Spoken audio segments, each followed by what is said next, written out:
ॐ सहना भवतु सहनौ भुनक्तु सह वीर्यं करवावहै तेजस्विनावधीतमस्तु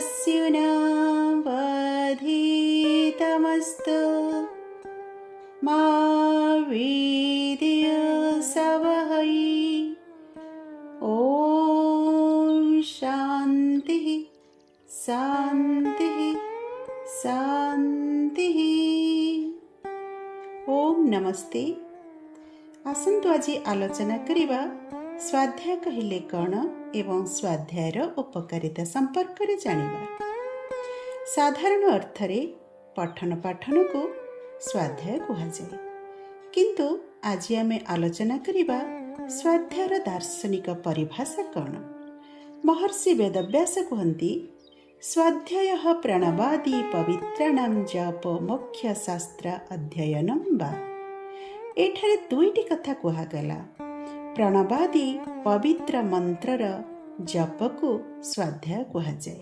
प्रणव कहले ओम, ओम सहित वेदर मंत्र को अर्थपूर्वक चिंतन करिबा स्वाध्याय अटे। अन्यटी हेउछि मोक्ष शास्त्र अध्ययनम वा। मोक्ष शास्त्र वेद उपनिषद दर्शन ब्राह्मण ग्रंथ वेदानुकूल आर्ष ग्रंथर अध्ययन अध्यापन को मध्य स्वाध्याय कुहाଯାଏ। अनेक विद्वान आत्मनिरीक्षण को मध्य स्वाध्याय कहिथांती। स्वाध्याय हेउछि वाणी द्वारा एक पुण्य कर्म बा वाचनिक शुभ कर्म। आपस्तंभ सूत्रकार एवं शतपथ ब्राह्मणकार मतरे स्वाध्याय हेउछि ब्रह्मयज्ञ। ब्रह्मयज्ञ वा ईश यत स्वाध्याय। पंच महायज्ञ मध्यरु प्रथम महायज्ञ ब्रह्मयज्ञर अंतर्गत स्वाध्याय अटे। शास्त्र रे मध्य स्वाध्याय को परम श्रम, परम तप, परम धर्म, परम स्कंध और परम यज्ञ नाम मध्य अभिहित करा जाइछि। स्वाध्यायर फल संपर्क रे जानिबा।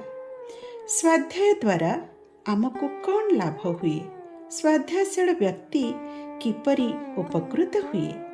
स्वाध्याय एक पुण्यकर्म हेबा कारणरू स्वाध्यायशील व्यक्तिर मन पवित्र रही, भावना शुद्ध हुए, विचार उच्च कोटिर हुए, बुद्धि तीक्ष्ण और सूक्ष्मदर्शी हुए। पाप, कुविचार, अहित भावना, परहिंसा, ईर्षा, द्वेष आदि अशुभ कर्मरु स्वाध्यायशील व्यक्ति दूरेई रुहंती। स्वाध्याय जीवनर एक महान गुरुदायित्व वहन करे। गुरु जेपरी शिष्य को उचित अनुचित शिक्षा दियंती, ठीक सेपरी शास्त्र अध्ययन द्वारा आमे माने धर्म अधर्म, करणीय अकरणीय शिक्षा बा प्रेरणा रे अनुप्रेरित होइथाउ। महर्षि वेदव्यास स्वाध्याय को परम योग कहती। स्वाध्यायर फल संपर्क रे से कहती स्वाध्यायादि इष्ट देवता संप्रयोगः। स्वाध्याय द्वारा इष्ट देवतांकर प्राप्ति हुए। इष्ट कहले परमात्मा, संप्रयोग कहले प्राप्ति, परमात्मांकर प्राप्ति। देवता कहले ईश्वरंक सहित विद्वान, धार्मिक, योगी, ज्ञानी, गुणी, सज्जनक सहित संयोग हुए, जहा फलरे मानव जीवनर प्रयोजन को सिद्ध करिबारे सहायता होइथाए। जीवनर सफलता सठिक गुरु बा उपयुक्त विद्वानकर मार्गदर्शन द्वारा संभवपर हुए। पुनः वेदव्यास स्वाध्यायर महत्व को प्रतिपादित करने को जाई कहती स्वाध्यायात योगम आसीत, योगात स्वाध्यायम आसीति। स्वाध्याय योग संपत्त्या परमात्मा प्रकाशति।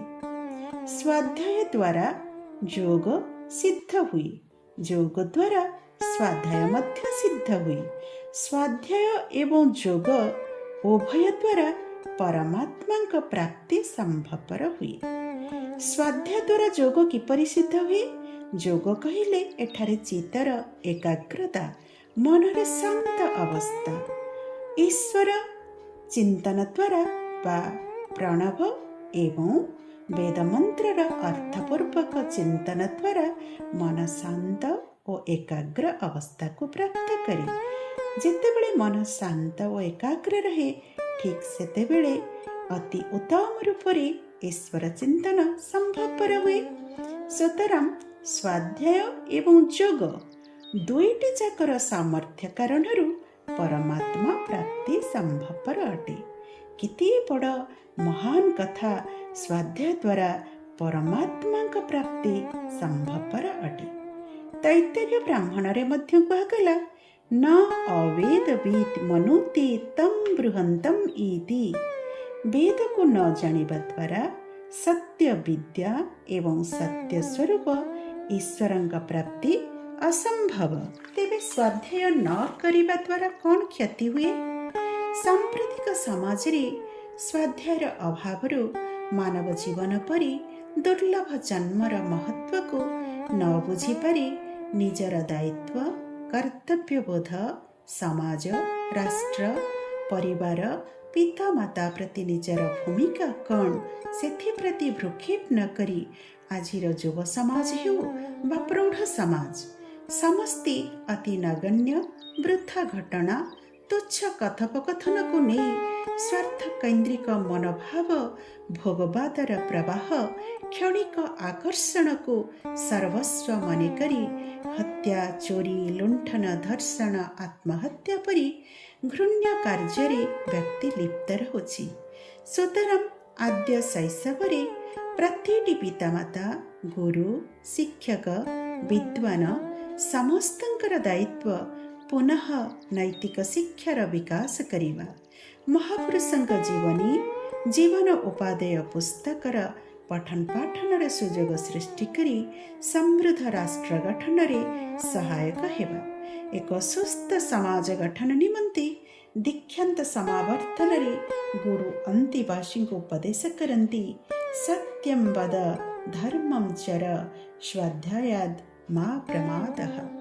ଜୀବନରେ ସତ୍ୟ କଥନ କର, ଧର୍ମ ଆଚରଣ କର, ସ୍ୱାଧ୍ୟାୟରେ ଆଳସ୍ୟ ପ୍ରମାଦ କର ନାହିଁ। ଏହାର ଅର୍ଥ ଏକ ଆଦର୍ଶ ଚରିତ୍ର ନିର୍ମାଣ ହିଁ ଆଦର୍ଶ ରାଷ୍ଟ୍ର ଗଠନର ମୂଳମନ୍ତ୍ର ଅଟେ। ସୁତରାଂ ଆସନ୍ତୁ ସ୍ୱାଧ୍ୟାୟକୁ ଜୀବନରେ ସ୍ଥାନିତ କରିବା, ବ୍ୟବହାରରେ ଆଣିବା ଏବଂ ସ୍ୱାଧ୍ୟାୟର ସୁପରିଣାମକୁ ପ୍ରାପ୍ତ କରିବା। ଇତି ଓಂ ସମ୍।